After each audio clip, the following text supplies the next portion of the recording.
Hey guys, tonight we ride into a time where prairie fires flicker like spirits in the tall grass.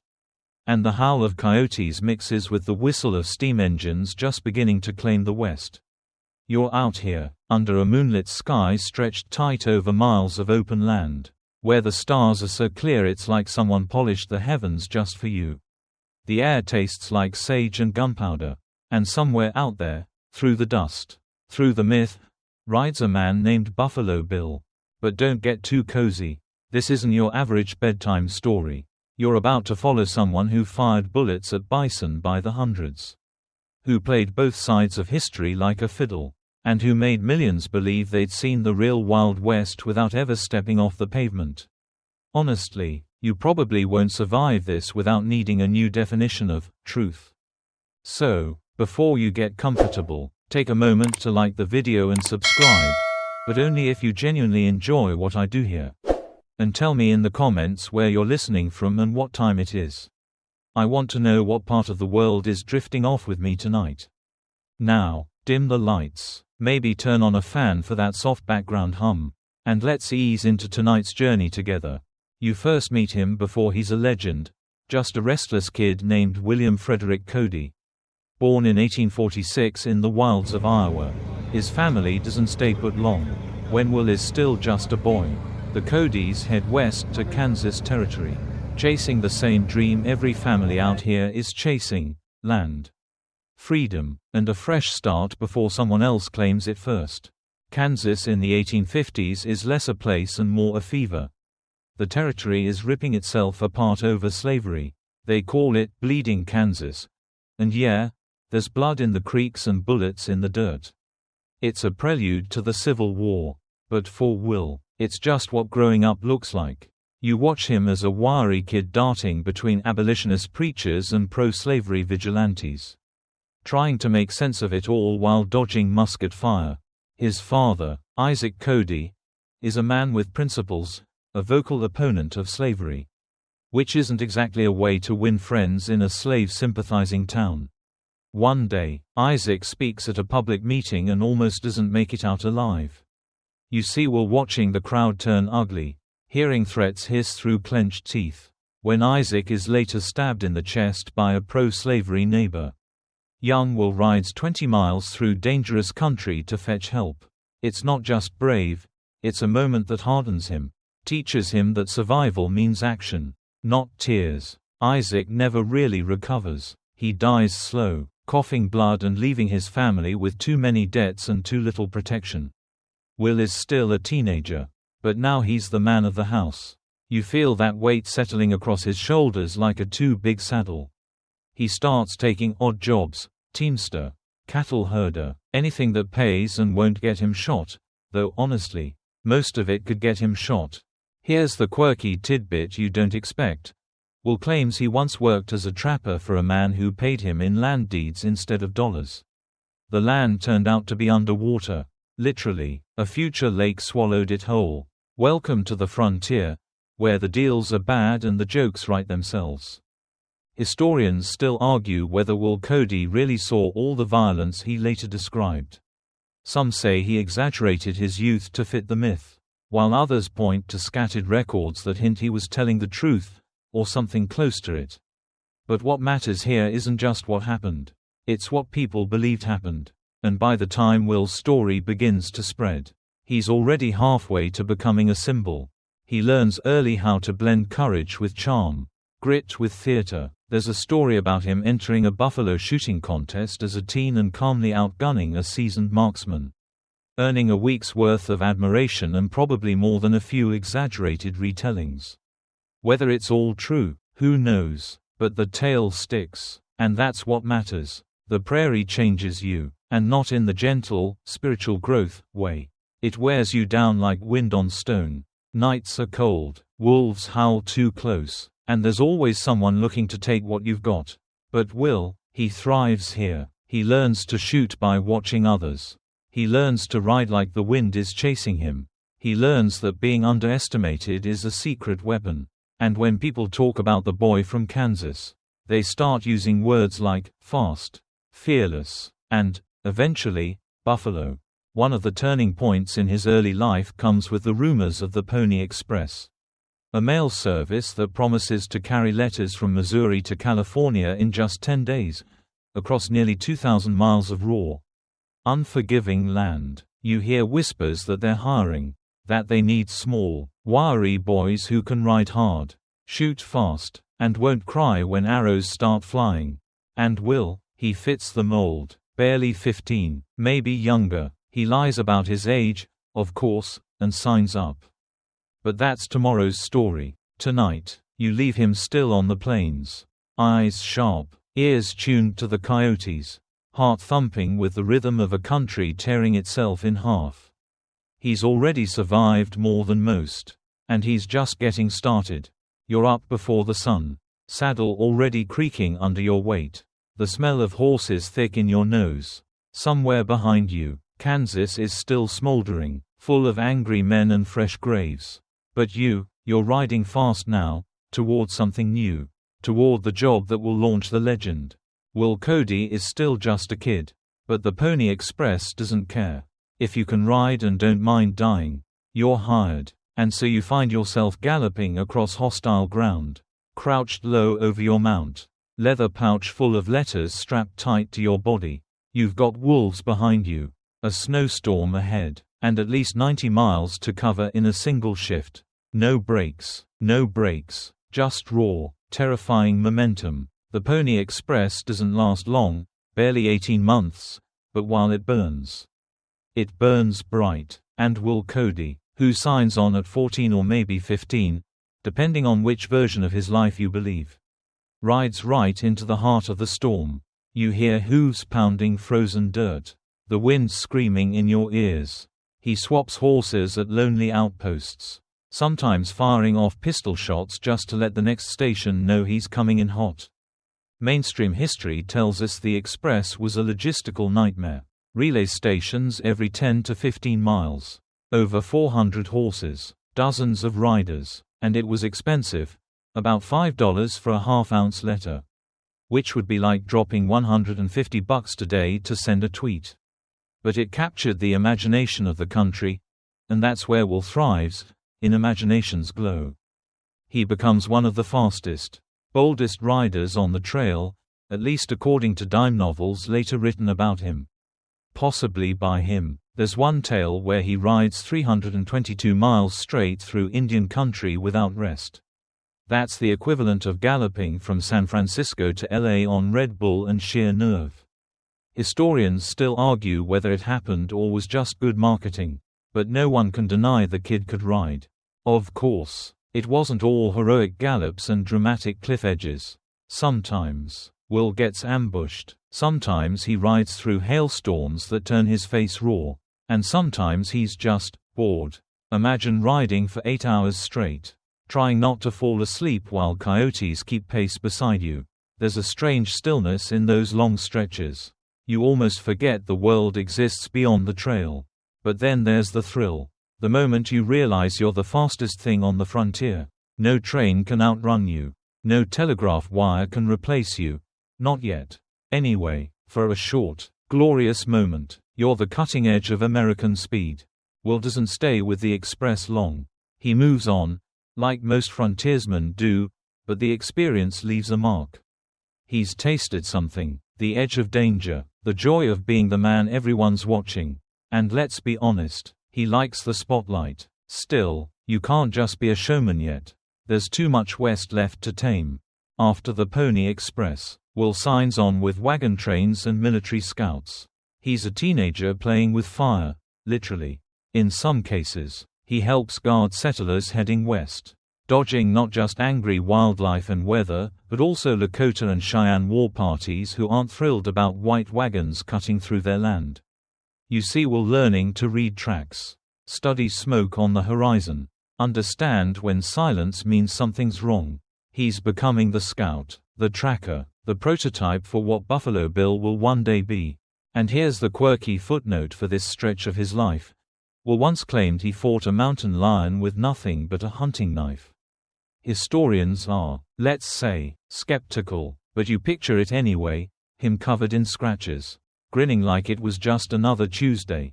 The Civil War is looming now. You can feel it in the air, like a thunderstorm that hasn't broken yet. Will is still a kid. But Kansas is a bloody crossroads. The border between North and South runs right through the tall grass. And every man is picking a side. Will's family already has. Remember his dad, the one stabbed for speaking against slavery? That legacy's still burning hot. So Will signs up as a Union scout. That's right, not as a soldier, but as someone who guides the soldiers. Often ahead of the column. Sometimes alone. He's slipping between shadows, spying on Confederate raiders, bringing news back to officers who will use it to decide life and death. At this point, he's not just a boy who can ride fast, he's someone who sees before others do. That's a different kind of power. And then, like a crack of thunder, personal tragedy hits. You're with Will the night he finds out his brother has been murdered. A political killing, the kind that happens when words turn to bullets. It guts him. You watch his face go hard, not with tears, but with the kind of silent fury that doesn't fade. He won't talk about it much in later years. Not on stage anyway. But that loss, it's stitched into everything he becomes. From here, the lines between his real life and his mythic one start to blur. He's riding in war zones. He's crossing Indian territory. He's scouting for generals and chasing ghosts on horseback. It's the stuff of fiction, and that's exactly how it'll be sold later. But for now, you leave Will Cody out there in the wild. A teenager with a revolver, a mission, and 1,000-mile stare. The West hasn't finished shaping him yet. And he hasn't finished shaping the West. You wake to the smell of dust and saddle leather. The quiet hush of pre-dawn campfire embers still glowing faint. Somewhere out in that gray light rides Will Cody. A little older now, not much taller, but hardened in a way that doesn't show in bone, it shows in silence. He's survived war, he's buried family, and he's about to take the most dangerous, thankless job a teenager can find. Riding for the Pony Express was wild. But now you're signing up to be a government scout. Except the pay's worse. And the bullets come faster. But before that, there's a detour, a strange little gap in Will's life where he tries on different lives like costumes. For a while, he joins a freight hauling outfit for Russell, Majors, and Waddell, the same folks who ran the Pony Express. You're guiding wagons full of goods across raw land. The kind of territory where a cracked axle or a snakebite could be your death sentence. You hear stories from other drivers about entire convoys vanishing.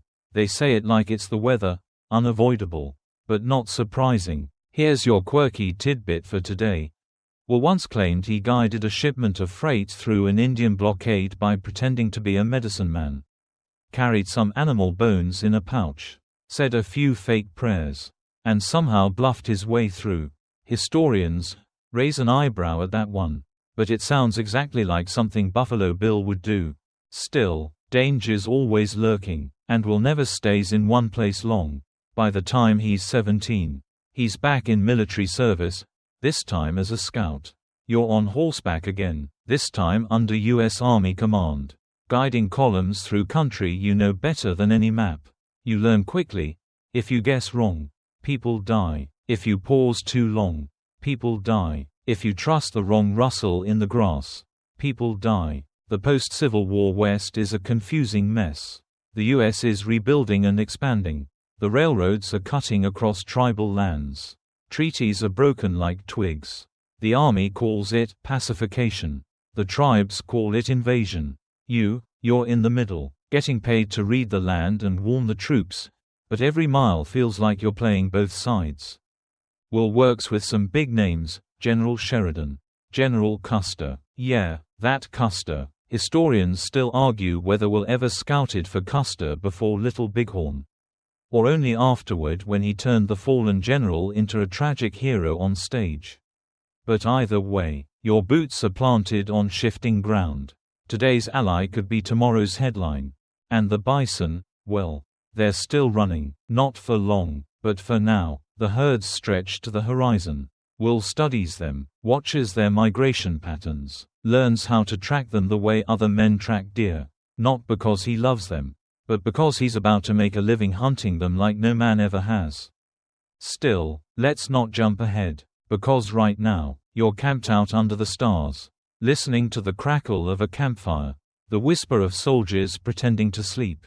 Will's sitting nearby, sharpening a knife he probably won't need. He looks calm, like the kind of calm you only learn when you've already outrun death a dozen times. The soldiers don't always trust him. He's not quite army, not quite civilian, just this scout with sharp eyes, a perfect memory for ridgelines, and a sense of humor that surfaces in weird moments, like telling ghost stories when you're camped 20 feet from a trail that's seen 3 ambushes in a week. One night, Will leads a detachment through a narrow pass near the Republican River. He hears something, the faint shuffle of hooves. Maybe. He halts the column, points out a detour no one else sees. They follow it. The next morning, scouts find that the pass had been set for an ambush. Tripwires, rifle nests, a massacre waiting to happen. You don't get a medal for that kind of save. Just a nod, maybe a bigger breakfast, but Will remembers, and so do the soldiers.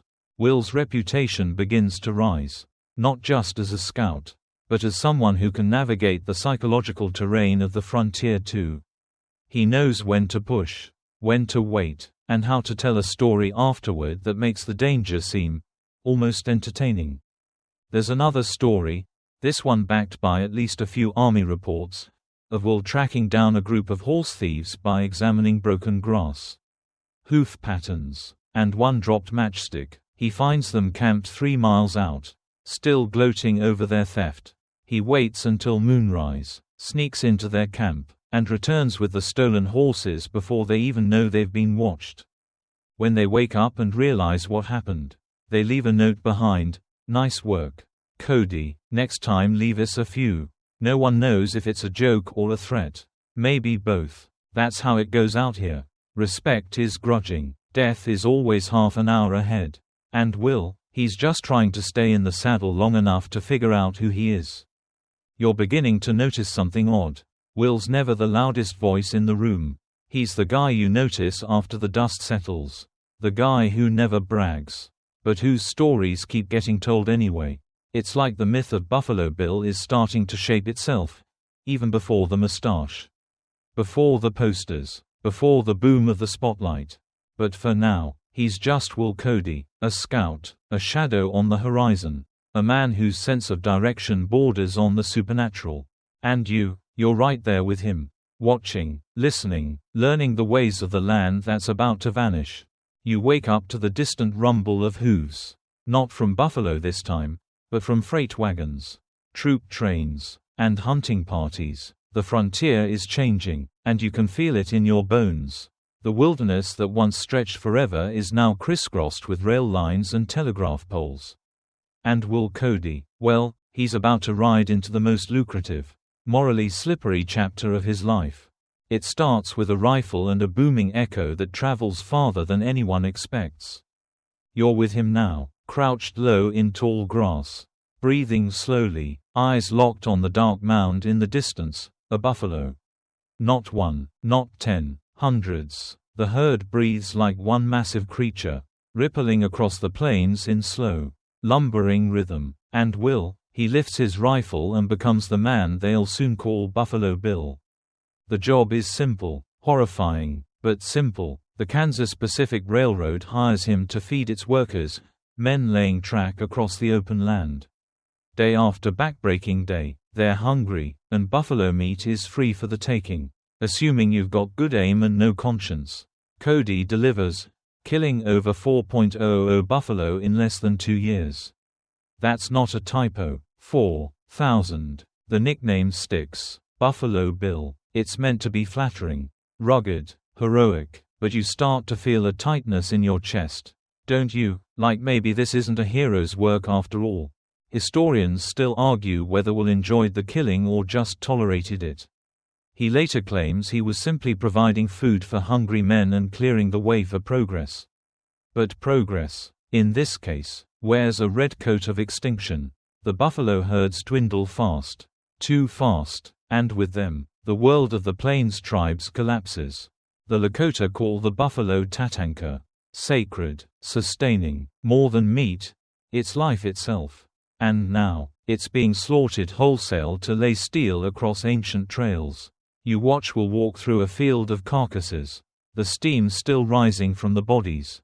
He says nothing, just reloads. There's a legend, one of those fringe tidbits whispered more than printed, that he once paused after a particularly large kill. Looked across the valley, and muttered, "One day, we'll regret this." He doesn't write that down, doesn't say it again, but maybe, just maybe, you hear it anyway. And yet, this chapter is what makes him famous. A newspaper runs a glowing profile, Buffalo Bill, the bravest man on the plains. Dime novelists pounce on the name, spinning tales of daring rescues, impossible shootouts, and buffalo that charge like steam engines. Some of it's true, some of it's fiction, and some of it, weirdly, seems to fall right in between, like a photograph you can't quite prove was staged. Will doesn't protest the exaggeration. Why would he? Fame is a useful tool, and he's beginning to understand that myth can travel farther than muscle ever will. Still, for now, he keeps working, scouting by day, hunting by necessity, and slowly becoming something larger than himself. There's a moment, you'll remember this, when he enters a buffalo shooting contest with a fellow hunter named William Comstock. Another man who claims the title, Buffalo Bill. They agree, one day. Equal rifles, same field. Whoever kills the most buffalo wins the name. Will Cody drops 68 head in one afternoon. Comstock manages 48. The duel is over. The name belongs to one man now. You can almost hear the wind whisper it, Buffalo Bill, Buffalo Bill. But the victory is hollow. The animals don't come back. The plains grow quiet, and soon, what little hunting remains shifts from necessity to entertainment. Men shoot buffalo from train windows now, an entire moving party. Armed with rifles and champagne, treating extinction like a carnival game. That's when Will begins to pull back. You see it in his eyes, something shifts. He isn't just riding for survival anymore. He's watching the West die in real time. And part of him wants to catch it before it's gone. You're in the moment when he first considers putting it on stage. It starts small, a storytelling event in a Denver saloon. Just Will and a few other scouts spinning yarns over drinks, reenacting chases and standoffs with exaggerated gestures and plenty of laughter. The audience eats it up. No one asks what's true and what's fake, they're here for the vibe. Then a local paper mentions the performance. Then a theater owner reaches out. Then a writer, Ned Buntline, the king of dime novels, shows up and offers Will a deal. Let me write your life. And I'll make you a legend. Buntline's version of Buffalo Bill isn't a man. It's a myth wrapped in leather. Smoking guns. And cowboy swagger. Will shrugs and lets it happen. Because why not? If the real West is dying, someone might as well tell the story. Even if it's half fiction. You ride out with Will one last time before the lights and curtains come calling. You stop by a watering hole in Nebraska, where a band of Sioux warriors once raided a survey team. Will points to the horizon. Says he remembers the sound of the arrows in the air. How quiet it got afterward. You ask him if he killed anyone that day. He looks at you, doesn't answer, because some things don't fit neatly into a script. Still, the direction is clear now. Buffalo Bill is shifting from participant to performer, from killer to narrator. The line blurs, the trail changes. And you're still following the hoofprints. Even as they fade, you step off the trail and into the glare of footlights. It's 1872 now, and Will Cody, Buffalo Bill, is standing backstage at the Bowery Theater in New York City. Tugging awkwardly at his costume. It doesn't feel right. The boots are too shiny. The gun belt is too clean. And there's a corset involved, a corset. But the house is packed. The playbill reads Scouts of the Prairie. And the crowd has come to see the man. The myth. The walking echo of the West. And here's the kicker. You're not even sure if he's acting or just being watched. The play is written by Ned Buntline, the very same dime novelist who helped turn Will's real-life adventures into pulp legend. Buntline's scripts are equal parts patriotic sermon, Cowboys shoot 'em up. And absolute chaos. The sets are shaky, the story makes no sense. And half the cast is drunk most of the time, including Buntline himself, who insists on playing a lead role he can't remember the lines for. Will doesn't love the theater at first. He's stiff on stage, barely projecting, but the crowd roars anyway. Because it's him, the real Buffalo Bill, not an actor playing a scout, but a scout pretending to be an actor pretending to be himself.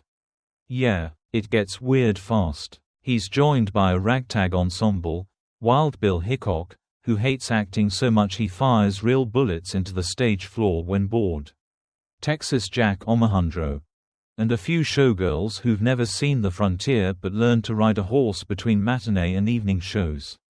It's part vaudeville, part history lesson, part fever dream, and the public, they eat it up with a spoon.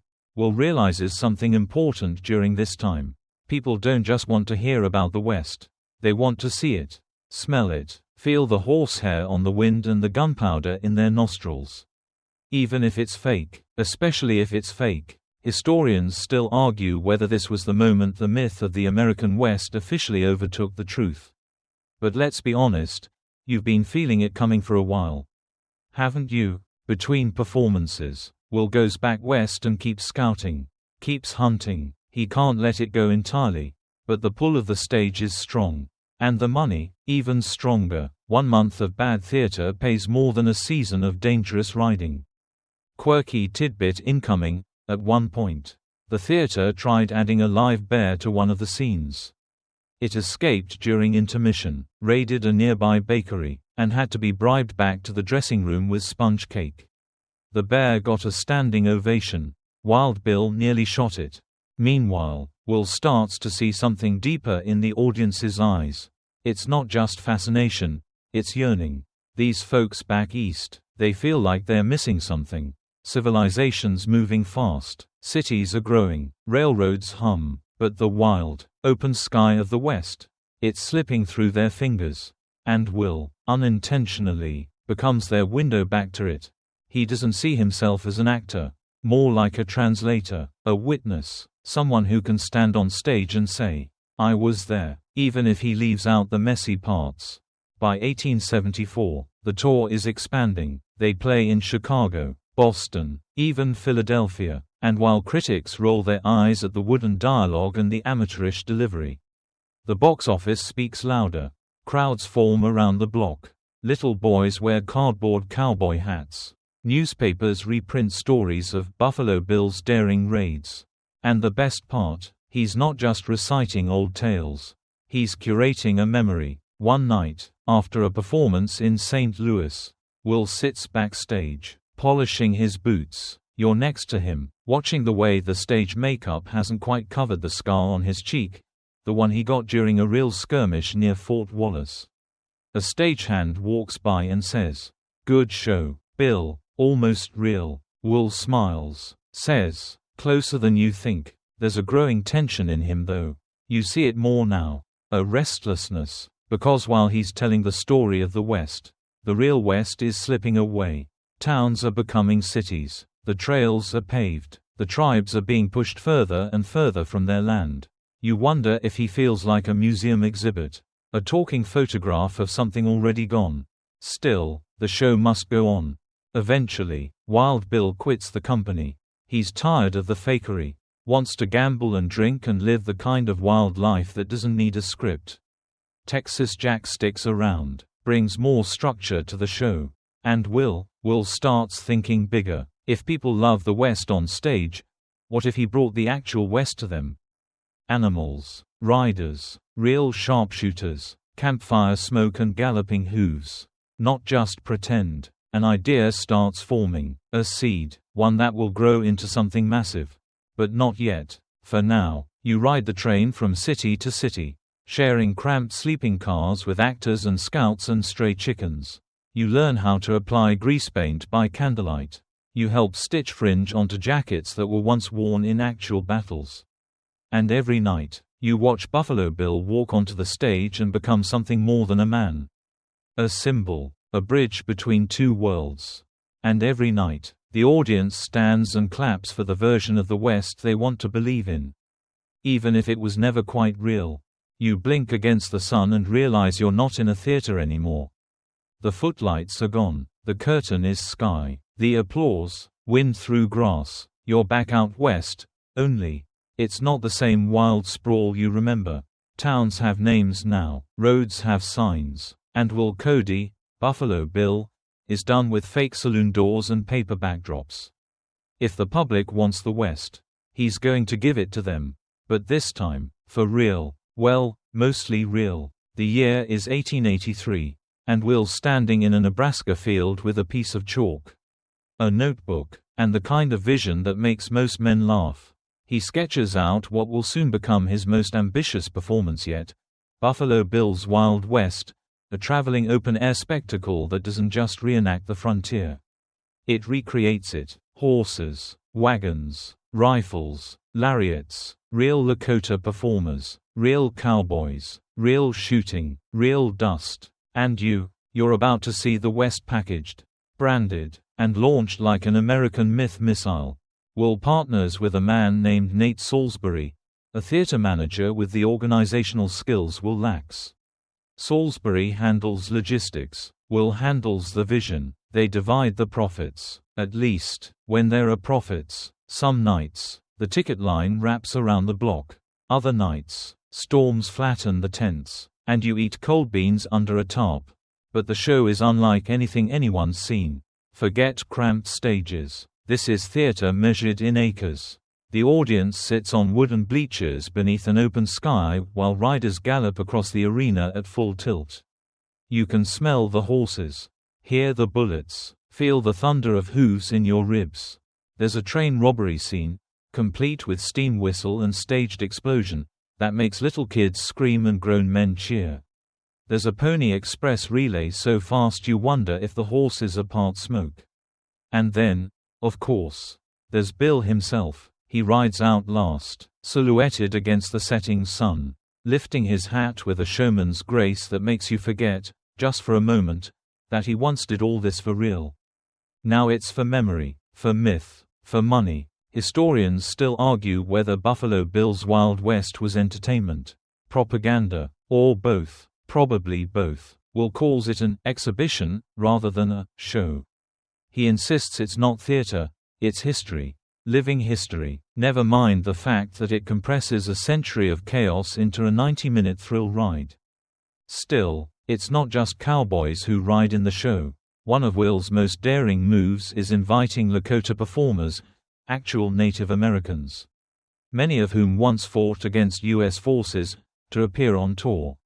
And here's where things get complicated. Like, really complicated. From one angle, it looks progressive. Will pays them fairly, protects them from government agents, even promotes their own culture in the program booklets.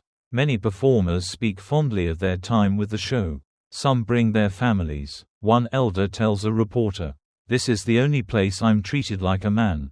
But from another angle, it's still a performance. A former enemy, now tamed for spectacle. They wear the feathers, fire the arrows, circle the wagons, on cue. For applause. There's a fringe account from a disgruntled ex-manager who claims Will once said, "We teach the audience who the real savages are. And sometimes it ain't the ones on horseback." No one can confirm he said it, but it sounds like something he might.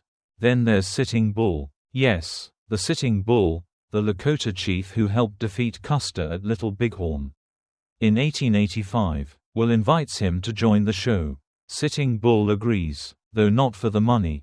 He wants to see the country, meet President Cleveland, and, perhaps, reshape the story being told about his people. You're there the first time he enters the arena, flanked by a full escort. His presence electric. The audience doesn't know how to react. This isn't fiction. This is a man who once brought an entire cavalry column to its knees. And now, he waves politely, rides a circle, shakes Will's hand. 10 seconds of uneasy silence. Then cheers. Sitting Bull spends only one season with the show. Long enough to give away hundreds of autographs, usually accompanied by a silent glare, and long enough to remind everyone that history isn't just about who wins, it's about who gets to tell the story later. He returns to the Standing Rock Reservation in 1886, disillusioned, but not before giving Will a gift, a ceremonial headdress, and a name, Pahaska, meaning long hair. They part ways as friends. Or maybe just co-conspirators in this strange American opera.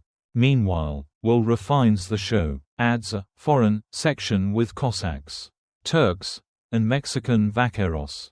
Because why not? If the American West is a fantasy, let's make it global, let's make it loud. Quirky tidbit, there's a moment, documented, but rarely mentioned, when Annie Oakley, one of the show's stars, accidentally shoots the ash off a cigar held by Kaiser Wilhelm II during a performance in Germany.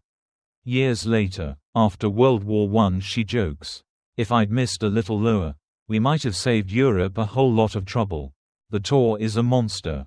At its height, it employs hundreds of people, travels by custom-designed train, and moves entire frontier towns from city to city like a giant historical snow globe.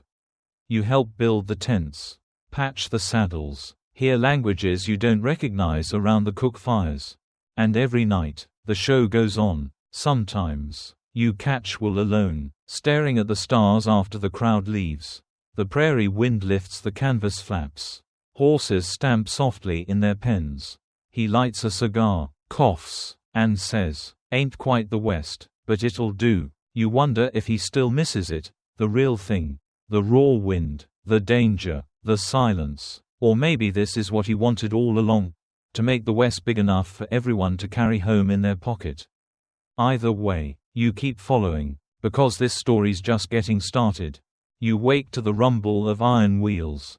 The train jerks slightly as it crosses into Canada, and the sound of steam echoes into open fields. You're not heading west this time, you're heading east. Far east, across the Atlantic.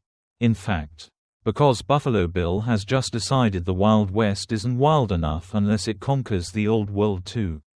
It's 1887, and the Wild West is bound for Queen Victoria's Golden Jubilee in London. That's right, the Queen's 50th year on the throne. Royal processions, gilded carriages, formal dances, and now, cowpokes, sharpshooters, and simulated buffalo hunts. You're about to witness two empires colliding like oxen at a watering hole. The British don't quite know what to make of it. Londoners are curious, sure, but also skeptical. The newspapers print snide remarks about colonial vulgarity and primitive pageantry. One critic writes that it sounds like a circus designed by a boot salesman. But Will Cody, he's unshaken. He knows something they don't. The show opens in Earl's Court, an enormous open-air arena built just for the occasion. And on that first night, thousands pack the stands. Upper class, working class, tourists, aristocrats. They sit shoulder to shoulder, clutching their hats as the riders burst from the gate. Within minutes, they're screaming. Genuine Native American performers in war paint ride in full gallop. Annie Oakley splits playing cards mid-air. Cowboys lasso steers, crack whips, and reenact Custer's Last Stand with almost suspicious enthusiasm. There's a moment when Sitting Bull Surrogate enters the arena on horseback and the crowd actually gasps. Then Will rides out, hat in hand, waving like a diplomat with spurs. Queen Victoria herself attends a private command performance. She's short, stern-faced, wearing all black. When introduced to Bill afterward, she reportedly tells him, "You are a very strange man, Mr. Cody." Will smiles, bows, and replies, "Your Majesty, we do what we can with what we've got." Historians still argue whether the Queen enjoyed the performance. Her diary simply says, "Very curious, remarkable horsemanship," which is probably monarch speak for, "I didn't hate it." But the British public, they go nuts. The Wild West stays in London for months. Prints of the show sell like hotcakes. Little boys play cowboys and Indians in Hyde Park. And suddenly, Buffalo Bill isn't just an American legend, he's an international one. You watch this all unfold from backstage, sipping terrible tea and listening to Annie Oakley tell stories about missing just once. She never says when, only that she remembers it. Quirky tidbit: a group of confused English nobles once asked the native performers if their face paint was permanent or seasonal. The translator laughed so hard he fell into a hay bale and refused to translate anything else for the day. The cast is homesick but buzzing. You travel next to Birmingham, then Manchester, and later to Paris. There, the French embrace the chaos like it's art. Of course they do. They call it Le Théâtre de la Prairie.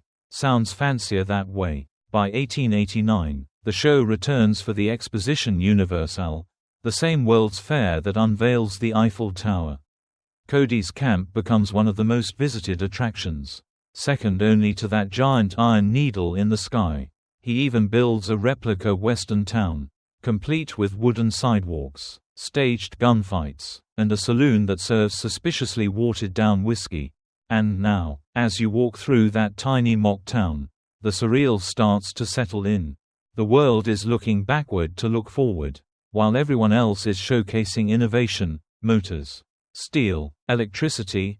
Buffalo Bill is showcasing memory, simulated savagery, a place where time stands still and the good guys always win. With flair, but cracks begin to show. You overhear Will snapping at a stagehand one night. He's exhausted, his joints ache, there's something in his eyes that says, "This can't go on forever." The show's scale is massive, but so are the costs. And the logistics, a living nightmare. Trains don't run on time. Horses get sick. Performers argue over pay. The press gets picky. And some audiences, particularly in Germany, start to question whether it's all just American chest thumping dressed in leather fringe. Still, Will pushes forward. He expands the cast, adds bigger stunts, and markets relentlessly. Posters, postcards, souvenirs. He even endorses chewing gum. You're not joking. Buffalo Bill chewing gum. You chew it. Tastes like root beer and regret. By the time you return to America in the early 1890s. The Wild West isn't just a show, it's a brand.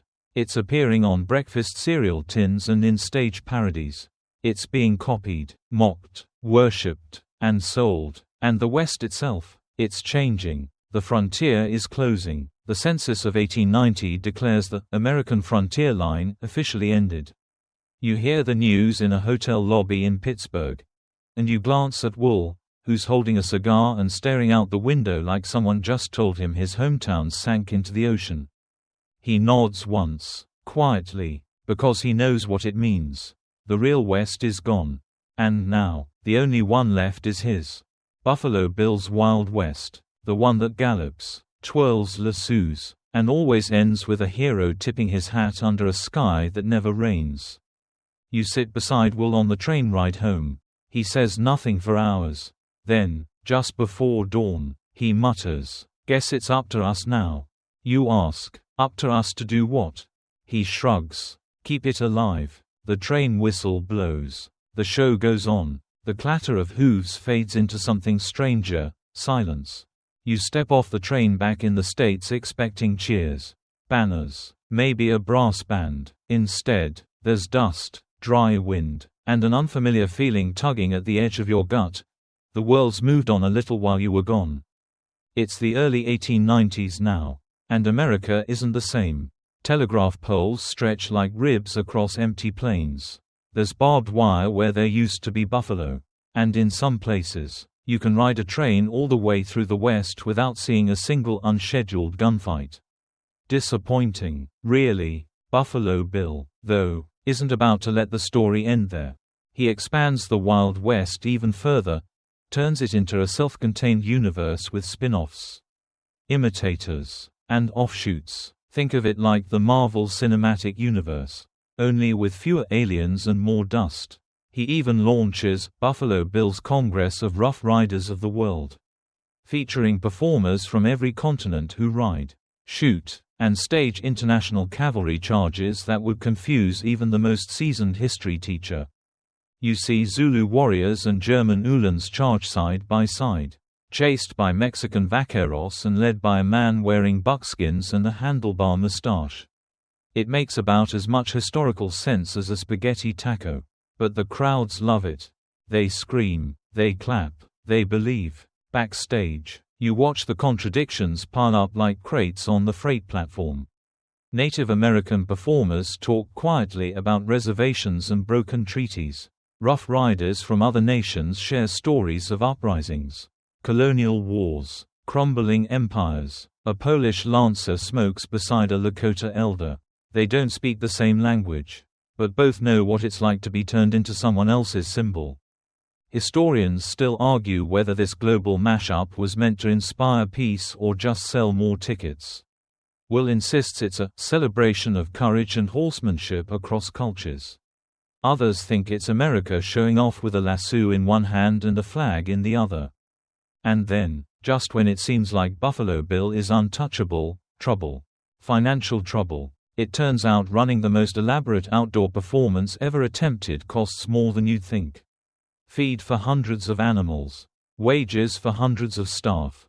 Travel, freight, tents, repairs, not to mention Will's habit of giving away free tickets to veterans, orphans, and anyone he thought might need a little joy.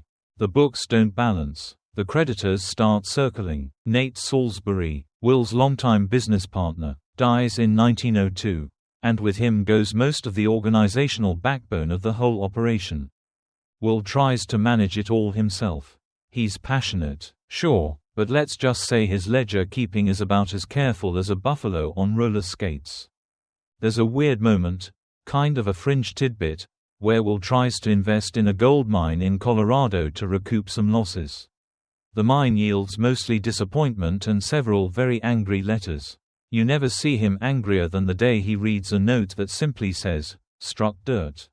Not gold." He shouts, "That's everywhere," and throws his coffee cup.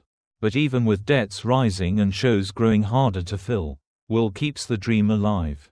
He upgrades the show's gear, adds electric lights, new wagons, even a phonograph demo that plays cowboy ballads between acts.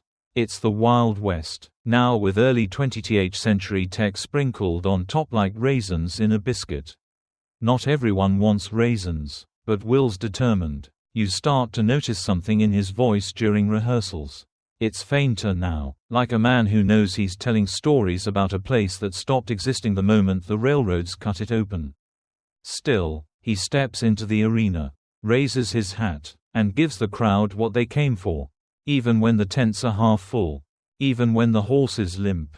Even when his knee gives out halfway through the cavalry charge scene and he finishes the ride gritting his teeth through the pain. That's the thing about Buffalo Bill, he's not pretending to be a cowboy. He is one, just one who's now trying to outride time itself. And he keeps adding stories. One year, he introduces a Women of the West segment to showcase female sharpshooters, riders, and ranchers. Annie Oakley returns briefly to headline it. She's older, sharper, and somehow even better with a gun than before. You watch her hit a coin tossed 50 feet into the air while reciting a nursery rhyme backwards. Later, in her tent, she tells you, the trick isn't the aim. It's the breath. You try it, you miss. By 1905, the show merges briefly with a rival act, Pawnee Bill's Great Far East, to become the confusingly titled Buffalo Bill's Wild West and Pawnee Bill's Great Far East. It's a logistical mess. The marketing posters are a disaster of fonts. But it buys them a few more seasons. And Will, he keeps traveling. You ride trains through blizzards and heatwaves. Set up tents on muddy fields and inside baseball stadiums. Sleep in bunks, barns, boxcars. You meet kids in tiny towns who've never seen a Native American or a buffalo or a woman who can outshoot their father. And they remember. You hear one boy whisper, "That's what heroes look like." Another whispers, "I wanna ride like that." And just like that, the West lives on. But you also see the costs. Performers who vanish after payday. Horses that don't get up in the morning. A doctor who patches up a rider with a broken rib and says, "Rest tomorrow," only for the man to ride again that same afternoon. There's a toll, always is. One night, Will confides in you that he sometimes dreams of the old days. Real gunfire, real danger, felt clearer back then, he says. lighting his cigar. When you knew who the villain was. You ask him who the villain is now. He exhales smoke. Time, I guess. Or memory. Hard to shoot either. The wind rustles the canvas flaps. Somewhere, a coyote howls at the moon like it's trying to remember something it lost. And you sit with Will. Silently. Because the show's still running. But the sun's starting to set. You wake to the sound of silence again, but this time. It's not peace, it's absence. The cheers are thinner now. The tent poles rattle in a wind that seems too cold for spring. You look around and realize the wagons are fewer. The crew, tired, older. The costumes hang a little looser. Even the horses step out slower, as if they've memorized the act but not the urgency. The year is 1910, and Buffalo Bill Cody is no longer the face of a rising empire, he's the ghost of one. The Wild West isn't the only thing fading. Will's health is in steady decline. Rheumatism twists his joints. His eyesight isn't what it used to be. The dyed brown in his beard fades by showtime, revealing white under the grease paint. And there's the biggest blow of all, bankruptcy. In 1913, the great Buffalo Bill, frontiersman, showman, national icon, goes broke. Not just broke like, can't pay for new saddles, broke. We're talking auction off the tents.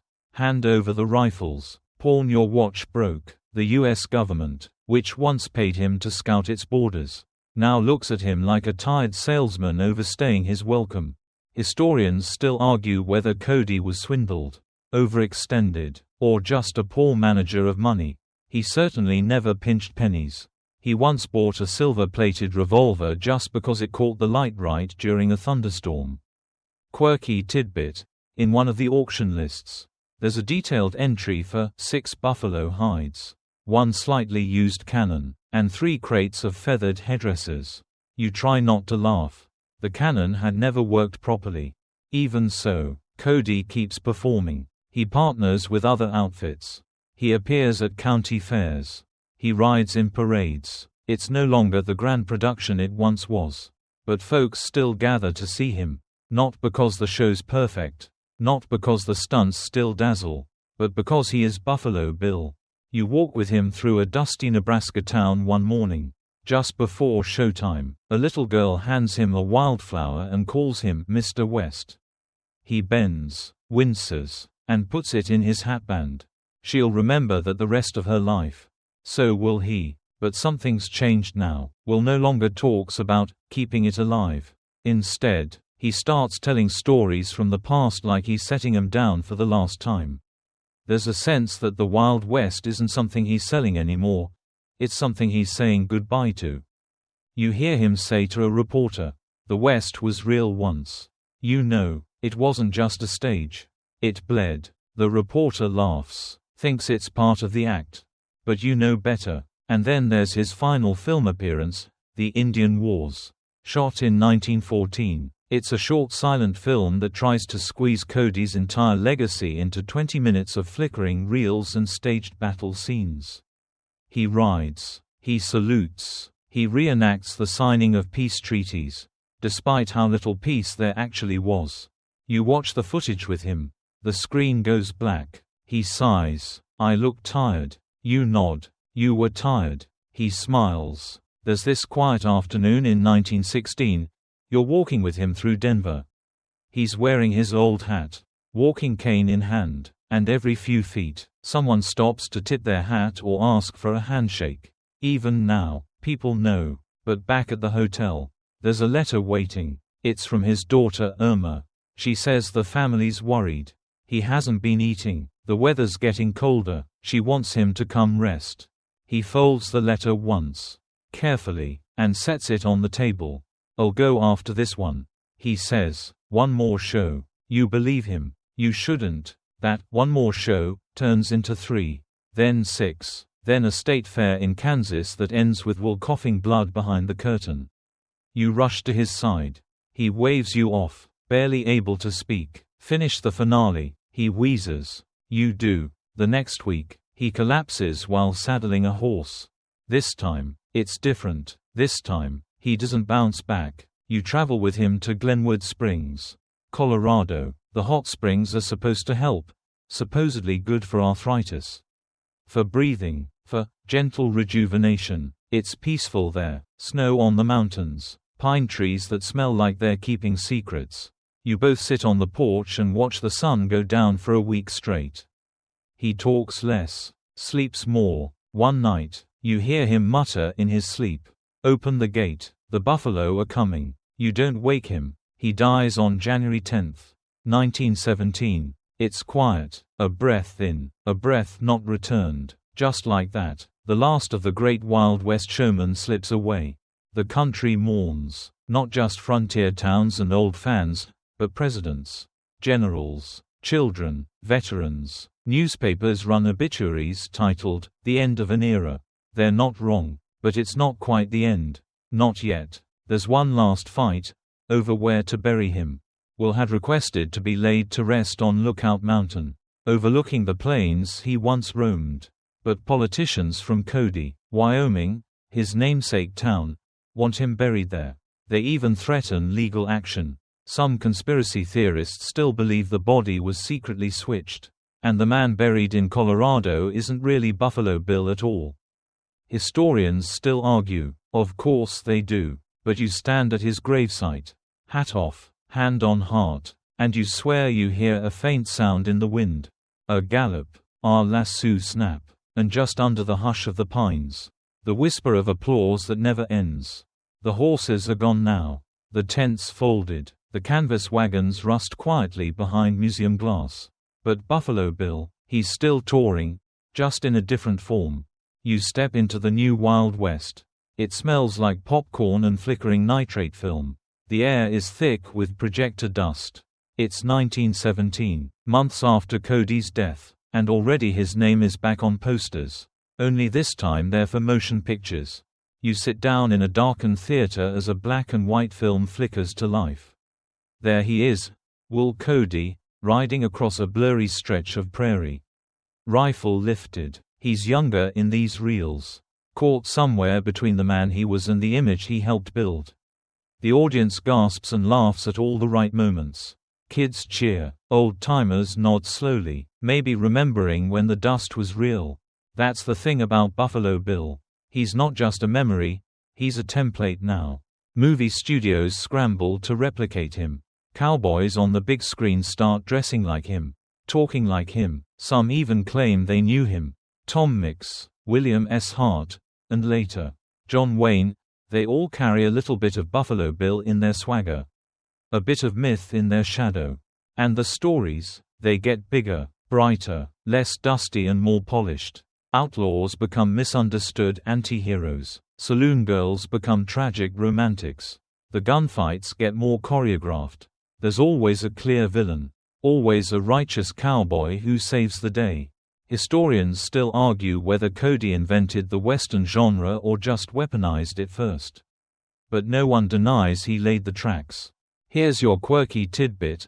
The Buffalo Bill brand was so strong that a chewing tobacco company in the 1920s used his image to outsell their competitors, even though Cody never chewed in public and privately hated the stuff. His mustache did most of the marketing. They just stuck it on the label. And now, the legacy machine keeps rolling.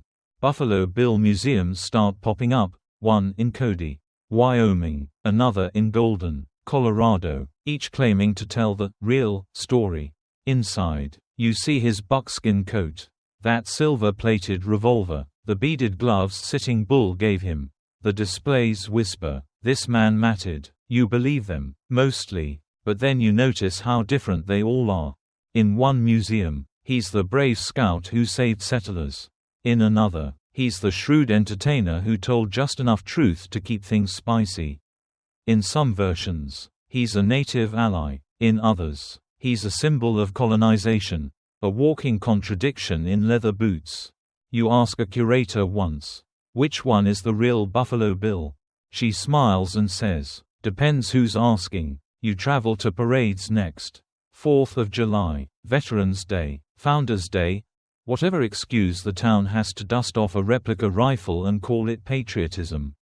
There he is again, on floats, in costume contests, school plays, County fair reenactments. Buffalo Bill is no longer a man, it's a seasonal tradition. One high school play you attend features a soft-spoken teenager trying his best to channel the legendary showman. His voice cracks on the word frontier. But the crowd still claps. Because that hat, that salute, that name, it triggers something. An echo. And the show still goes on. Even the native performers are woven into the myth now. In complicated, often sanitized ways, Sitting Bull becomes a noble figure in textbooks. No more mention of broken treaties or surveillance by the Bureau of Indian Affairs. Just feathers and handshakes and stoic dignity. You visit Pine Ridge Reservation decades later and ask a tribal elder what they think of Buffalo Bill. She says, "He paid my grandfather fair wages, gave him boots, but told him to die on cue." Then she laughs and adds, "Still better than the government." The stories never die, they just shift shapes. The Wild West gets rebooted with every generation, on TV in the 50s, in spaghetti westerns of the 60s, on video games and amusement park rides today. Buffalo Bill's DNA is baked into all of it, a carnival version of the past that somehow feels more real than the facts. And yet, some facts still get through. You read a new biography published in the 1980s. It digs deeper, less glitter, more grit. Talks about the contradictions, the debts, the gray zones of morality. The author calls Will Cody, a man who spent his life balancing on the saddle horn between history and fantasy. That feels right. And still, people defend him. They love him, because he feels true, even when the timeline's off, even when the numbers don't add up. Because what Buffalo Bill offered wasn't accuracy. It was access. He let people believe they knew the West. Smelled it, rode through it, ducked under arrows and waved at Annie Oakley as she shot clay pigeons from the sky. And for that, they forgave the embroidery. You look up one night and see a shooting star across a quiet sky. And for a second, you wonder if Will would have tried to rope it. Just for laughs, just to hear the crowd gasp. You can almost hear him. Don't let the story end. And you don't, because even now, with the campfires gone and the stages long since packed away, the West he conjured still flickers.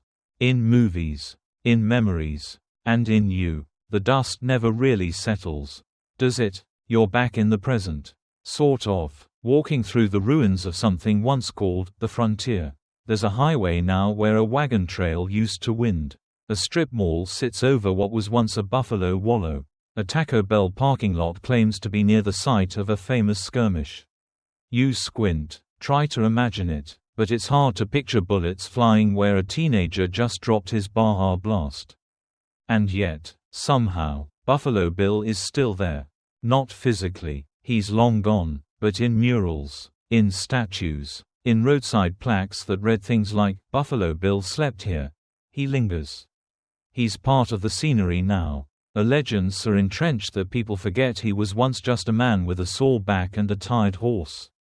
But here's the thing, America has moved on. It's the 20th century. There are cars, radios, skyscrapers. The West has been fully won, or at least paved over. And Will Cody, he's become a sort of living memory that the country doesn't know what to do with. You feel that shift most acutely during the years between the wars. World War I ends. Then the Roaring Twenties kick in. Jazz drowns out fiddle strings. No one wants tales of prairie hardship when they've got flappers, flasks, and phonographs. The Wild West no longer tours. It fades into nostalgia. And then comes the Great Depression. The West, like the rest of the country, is broke. But oddly, that's when Buffalo Bill starts popping back up again. Historians still argue whether the renewed interest was due to patriotic yearning or just good timing. Either way, the cowboy returns, not the real one, but the cinematic version. Hollywood embraces him like an old friend. Films with titles like The Plainsman, Buffalo Bill Rides Again, and Frontier Justice sweep into theaters. None of them get the details right. Doesn't matter. The boots, the hat, the noble squint, they're all back. A quirky little twist. In the 1930s, Buffalo Bill's image becomes the face of a government-backed comic book series aimed at promoting American values to kids. The comics have him fighting riverboat pirates, hunting Nazi spies, and, even more confusingly, time-traveling to ancient Rome. The man becomes a franchise. You find yourself at a wax museum in the 40s. There's Will again, frozen in time between Annie Oakley and a cigar store Indian. Tourists snap photos. A dad tells his son, "That guy saved the West." The kid shrugs and eats cotton candy. Outside, World War II rages on. And you wonder, what would Buffalo Bill make of all this? Would he have joined the fight, lassoed tanks, performed for troops, or would he have stayed behind, crafting one last ride in the name of morale? There's no answer, but the question lingers. Then comes the 50s, and with it, the golden age of television. Black and white cowboys ride into living rooms coast to coast. The rifleman, Gunsmoke, the Lone Ranger, they all borrow from Will's image, sometimes directly. The noble loner, the wise scout, the man with the tragic past and the fast draw. You can almost hear Cody chuckling from the great beyond. Told you they'd come back around. And boy, do they ever. Theme parks spring up across the West. One in Colorado features Buffalo Bill's shooting gallery. You try it, hits make plastic ducks spin in a circle. Another park claims to be the last camp of the Wild West, complete with stuntmen who leap from balconies and pretend to die in slow motion. A little boy next to you says, "Wow, I didn't know history had explosions." Yeah, kid, you and everybody else. But under the theatrics, something's shifting again. You notice it first in academic circles. Late-night college lectures. New books with long titles like Buffalo Bill, Memory, Myth, and American Masculinity. Scholars start asking harder questions. Was Cody a hero or just a clever businessman? Did he honor Native Americans, or exploit them for ticket sales? Was he preserving the frontier, or rewriting it? Suddenly, Buffalo Bill is complicated. Museums revise their exhibits. Tour guides use words like contested memory and revisionist perspective. And while the cowboy still rides, it's with more footnotes than spurs. You attend a panel discussion in the 70s, 3 historians, a tribal elder, and a young playwright. The elder says, "Cody paid my people well. Yes, but he also taught America to cheer for our defeat." The room goes quiet. No one argues. Because in that one sentence, you feel the weight of everything that's been glossed over. And yet, no one wants to erase him either. Because Will Cody didn't just reflect the country. He helped shape how the country saw itself. How it remembered the parts of itself that were bloody, brave, and deeply confusing. He was never just a man in buckskin. He was a mirror. And as the years pass, you see the reflection change. By the late 20th century, he's still in parades, still in gift shops, but he's also in textbooks now, real ones. Not just the storybook kind. Kids learn about his show, his politics, his contradictions. They hear about Annie Oakley's lawsuit against a newspaper that slandered her. About Sitting Bull's complicated friendship with Will. About how many buffalo really died. And you know what? The story deepens. It doesn't fade. It grows roots. Because Buffalo Bill wasn't perfect. He was the story America told when it wanted to believe in itself. And that's worth understanding, not just remembering. It's quiet now. Not the romantic, prairie kind of quiet, with coyotes yipping under the stars and wind brushing through cottonwoods. This is the quiet of fading relevance, the hush that comes when the crowd moves on to newer dreams. You sit in a folding chair beside a dusty rodeo arena in the early 2000s. The announcer calls out the next rider, but your eyes drift to a faded banner still hanging from the fence. Buffalo Bill Days, celebrating the West. There's no cavalry charge, no Sitting Bull, no Annie Oakley flipping dimes with a shotgun. Just a teenager in a cowboy hat trying not to fall off a bucking bronco. And in a way, it's perfect. Because Buffalo Bill hasn't disappeared, he's just softened. Faded into the fringe of modern America like an old song you forget until it plays on the radio. People still remember, they just remember differently now.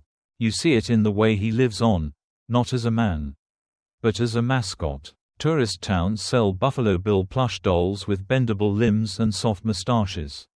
There's a chain restaurant in Nevada named Buffalo Bill's Barbecue and Grill.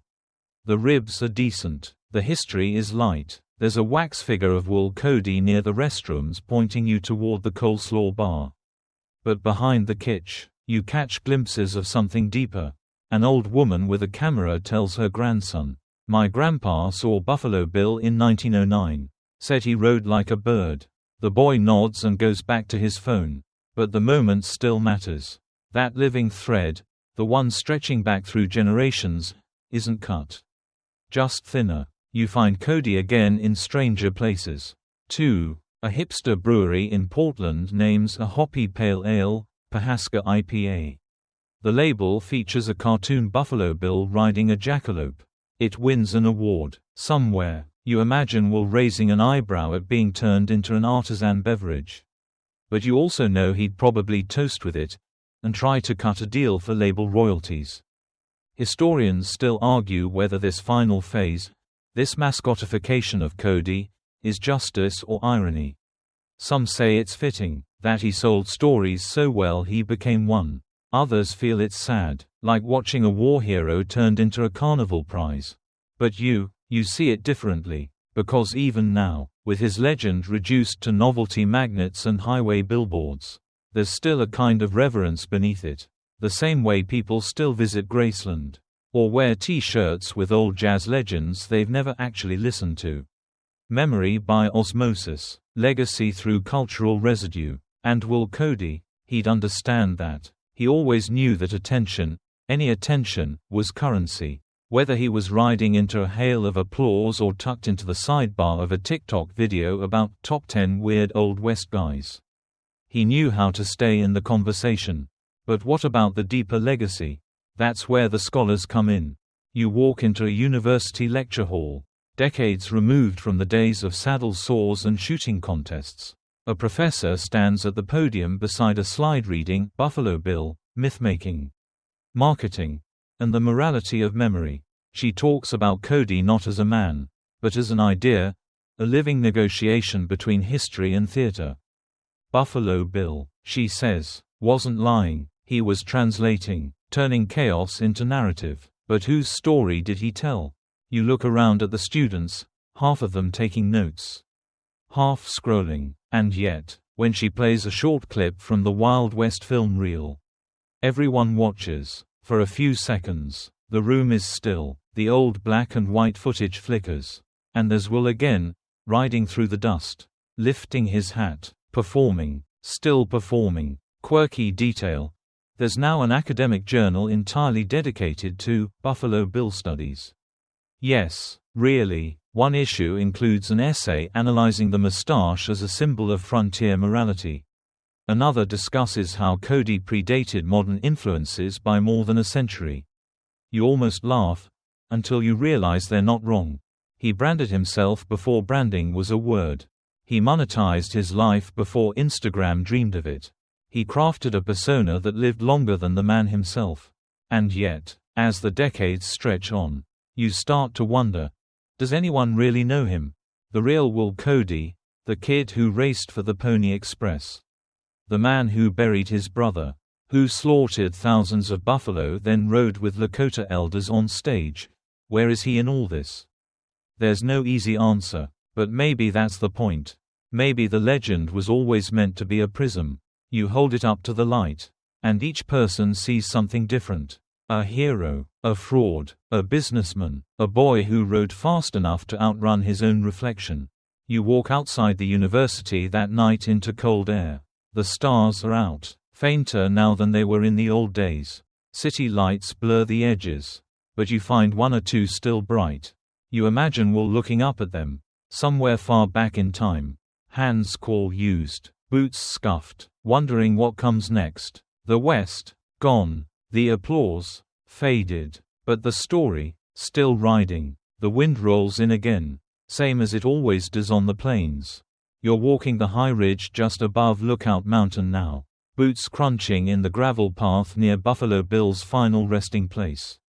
A wrought iron fence surrounds the modest grave. Flags flap gently in the breeze. Tourists come and go, some quietly reading the placard, some posing for smiling photos as if history were a postcard. You pause, and you ask the question that everyone, at some point, whispers out here: what was real? Because for all the posters and parades and museum displays, Will Cody remains just out of reach. You know his facts, his figures, his greatest hits, but beyond that, he becomes vapor, a blur of stardust and saddle leather. You sit on a bench nearby, and you think back, the boy in Bleeding Kansas, the teenager galloping across enemy lines, the bison hunter with too much powder and not enough time, the showman, the bankrupt dreamer, the icon. Each version of him rings true. And yet, none of them feel whole. Historians still argue whether Buffalo Bill was more myth than man by the time he died. That maybe, somewhere in the long arc of his fame, Will Cody disappeared beneath the costume. They point to his letters, carefully warded, oddly neutral. They study his rare interviews, his program notes. They circle around that nagging idea: maybe the man was just playing along. Maybe even he didn't know where Will ended and Bill began. One fringe theory, beloved by late-night podcasts and dusty corners of Reddit, suggests that Cody deliberately blurred the line. That he saw the way the country was changing and made himself into something bigger than a person. That he knew America wanted a cowboy-shaped mirror and decided, fine, I'll be it. Sounds dramatic, but when you read between the lines of his life, it tracks. There's no surviving diary, no intimate autobiography. He left no final confessional speech, no grand deathbed revelation. No, he left the same way he lived, wrapped in applause and mystery, tipping his hat on the way out. And so, you're left sorting through pieces. A glove in a museum case, a statue on a courthouse lawn, a forgotten rifle model named after him, a song once sung in his honor, now covered by indie bands who don't know the second verse. And still, he lingers. You think about how the West itself has become a myth, not just because of Buffalo Bill, but through him. He didn't just put it on stage, he gave it a script. He gave it beats, characters, a climax, an ending, a hero. The real West, messy, bloody, unfinished. But Buffalo Bill's West, oh, that one sold out. He once said the Wild West was educational. He said it showed Americans, and Europeans, what the frontier was really like. But did it, or did it tell them what they wanted to believe? You remember that reenactment of Custer's last stand. The noble cavalry, the charging warriors, the dramatic death, applause. But in real life, there was no hero, no triumphant music, just confusion, smoke, and hundreds dead. Will knew that. And he still sold the simplified version. Maybe because he understood something long before the rest of the country did. People will always choose a clean story over a complicated truth. Especially when the clean story comes with popcorn and a live band. Still, to his credit, Cody tried to give dignity to his native performers. He paid them well, gave them freedom to travel with their families, encouraged them to speak their languages. In some cases, he protected them from reservation agents. And more than a few remembered him fondly. But others, they saw it for what it was. A man making money off of memory. Off of tragedy, even if he wrapped it in ceremony and flair. One former Lakota rider, decades after the show folded, reportedly told a journalist, he was kind. But we were still a costume. That line sticks with you. Because what wasn't a costume? In the end, the rifles were real, the horses, real, the buffalo, at first, real, but the West, that became set dressing. And Will Cody, the man who once tracked raiders through Wyoming with nothing but a compass and a revolver, became its leading actor. Quirky tidbit for this chapter: in 1991, a performance artist recreated one of Cody's original Wild West acts, complete with script, props, and period clothing, on the steps of the Lincoln Memorial. No animals, no horses, just a single actor playing all the parts. He called it Buffalo Bill Redux. The crowd clapped, not because they believed it, but because they recognized it. That's the power Cody built. Recognition, a shape people could see and say, yes, that's what the West looked like. Even if it wasn't. Even now, you walk past souvenir stands that sell toy rifles labeled Buffalo Bill Frontier Blaster. You roll your eyes, sure, but you still pick one up, just to feel it, just to touch the idea. And somewhere in the distance, you swear you hear the faint sound of hooves on packed earth. But there's nothing there, just your own footsteps, just memory, just myth. You're standing at the edge now, not of a cliff or a battlefield, but something softer, something slower, the end of a story that's taken you across plains, over oceans, into tents thick with gun smoke and theaters lit by kerosene. And here, just over the horizon, rides the final version of the man you've been chasing all along. Buffalo Bill doesn't go out in a blaze. No dramatic duel, no final stage collapse, just a quiet winter morning in 1917. In Glenwood Springs, Colorado, his heart gives out. That's it. After all the fanfare, the salutes, the bullets and buffalo and battle cries, it ends with a breath. A stillness. But in truth, he died many times before that. He died when the last buffalo fell, when the tents stopped going up, when the West was declared closed by the U.S. Census Bureau, when the scouts were no longer needed, when children stopped asking who he was. And yet, here you are, still following him, still wondering how a boy from Iowa, raised in the chaos of bleeding Kansas, became the most famous man in the world, without ever fully belonging to it. You remember him as the Bison Killer, the Army Scout, the Pony Express rider, the grieving brother, the dime novel hero, the businessman, the bankrupt performer, the cultural diplomat, the man who rode for queens and children and crowds that didn't care if the story was true, as long as it was good. You remember the hat tips, the gentle voice, the contradictions. Historians still argue, about his legacy. They break it down like a campfire too long tended. Was he a patriot or a showman? A friend or a fraud? A symbol of unity or a weapon of erasure? The truth, if it exists at all, lives somewhere in the spaces between. There's a letter Will wrote near the end of his life, one rarely quoted. In it, he says, "I hope that when they speak of me, they speak of the West I tried to keep alive, not the mistakes I made trying to hold on to it." You get the feeling he knew the myth had outgrown him, that it always would, and maybe that's what he wanted. Because the man understood something that most of us only learn too late. Time wins. The mountains flatten, the creeks dry up, the old trails become highways. But stories, those, if told well, get to ride forever. You walk through his town, Cody, Wyoming, early one morning. It's quiet. The kind of quiet that makes you feel like you've stepped out of time. You pass the Buffalo Bill Center of the West, a massive museum complex built to house his memory.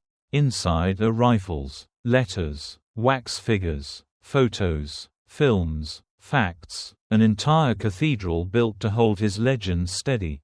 And across the street, a gas station, a Subway sandwich shop, a hotel named the Irma, after his daughter, Buffalo Bill, embalmed between history and convenience.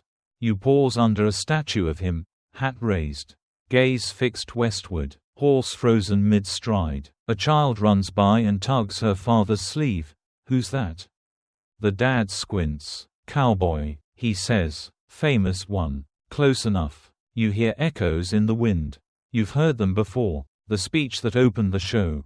The crowd leaning forward. The crack of a whip. The thump of hooves. The chorus line of memory performing its final, eternal encore. You remember that Will Cody often ended his Wild West exhibitions with a flag ceremony.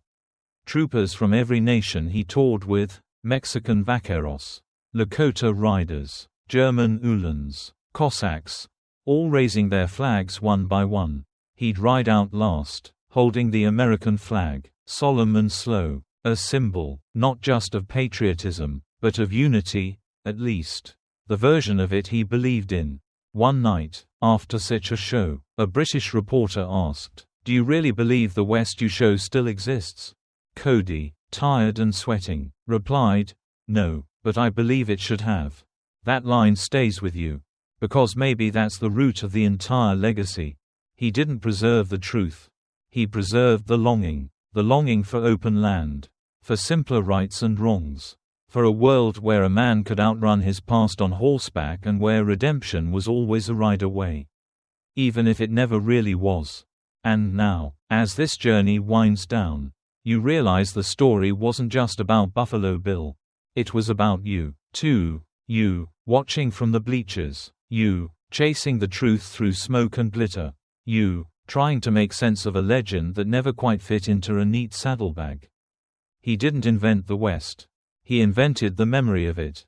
And maybe that's what survives longest of all. The lights are fading now. Not the footlights of a stage. Or the flicker of an old projector.